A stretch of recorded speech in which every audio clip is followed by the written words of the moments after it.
Hello friends, उपासना शक्ति channel में आपका पुनः स्वागत है। सकट चौथ का त्यौहार माघ मास के कृष्ण पक्ष की चतुर्थी तिथि को मनाया जाता है। इस वर्ष यह 6 जनवरी दिन मंगलवार को मनाया जाएगा। यह व्रत भगवान गणेश जी की कृपा और संतान की लंबी आयु, स्वास्थ्य तथा सुख समृद्धि की कामना से किया जाता है। इस दिन सकट चौथ माता की व चंद्रमा को अर्घ्य देने की परंपरा है। प्रातःकाल नहा धोकर व्रत का संकल्प लें व गणेश जी को दूर्वा, फल, फूल आदि चढ़ाकर गणेश मंत्रों का स्मरण करें। दिन भर निर्जल व्रत रखें। शाम को तिलकुट का बायना निकालें। तिल और गुड़ का भोग लगाएं। हाथ में तिल रखकर 1 लोटा जल लेकर सकट चौथ माता की कहानी व विनायक जी की कहानी कहें। फिर इस लोटे और जल को शाम को चंद्रमा के निकलने पर अर्घ्य दें और उसके बाद व्रत का पारण करें। वह फलाहार ग्रहण करें। सकट चौथ की व्रत कथा इस प्रकार है। एक शहर में देवरानी जेठानी रहती थीं। देवरानी गरीब थी और जेठानी अमीर थी।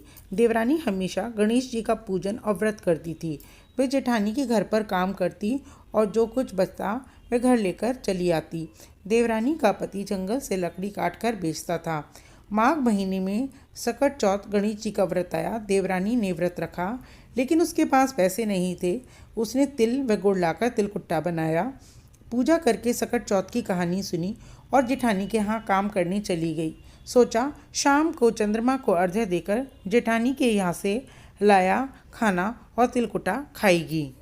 शाम को जब वह जेठानी के घर खाना बनाने गई तो व्रत होने के कारण सभी ने खाना खाने से मना कर दिया। अब देवरानी ने जेठानी से कहा, आप मुझे खाना दे दें जिससे मैं घर ले जाऊं। इस पर जेठानी ने कहा, अभी तक किसी ने एक कौर भी नहीं खाया, तुम्हें कैसे दे दूं? तुम अब ये बचा हुआ खाना सवेरे ही ले जाना। देवरानी उदास मन से घर चली गई। घर पर उसका पति, बच्चे सब खाने का इंतजार कर रहे थे कि वह कुछ पकवान खाने के लिए लाएगी, लेकिन जब वह कुछ नहीं लाई तो बच्चे रोने लगे। वह भगवान गणेश जी को याद करने लगी और सकट माता को याद करने लगी। उस दिन सकट माता बुढ़िया माता का रूप धरकर उसके सपने में आई और बोली, जाग, तू भूख लगी है, मुझे कुछ खाने के लिए दे। देवरानी ने कहा, क्या दूँ? मेरे घर में तो कुछ नहीं है। पूजा का बचा हुआ तिलकुटा रखा है, वही खा लो। सकट माता ने वही तिलकुट खाया और कहने लगी कि अब तू जाकर देख।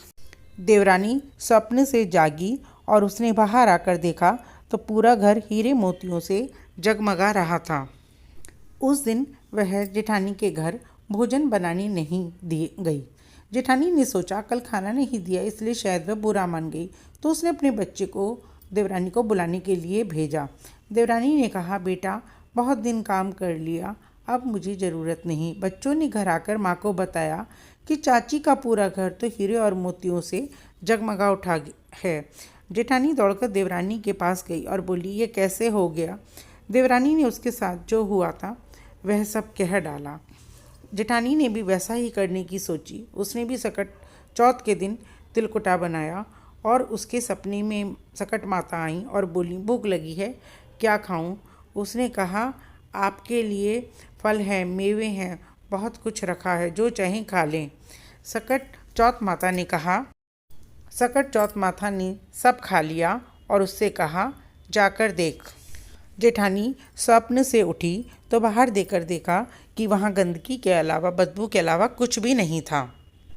उसने रोकर गिड़गिड़ाकर प्रार्थना की कि मेरे साथ ऐसा क्यों किया?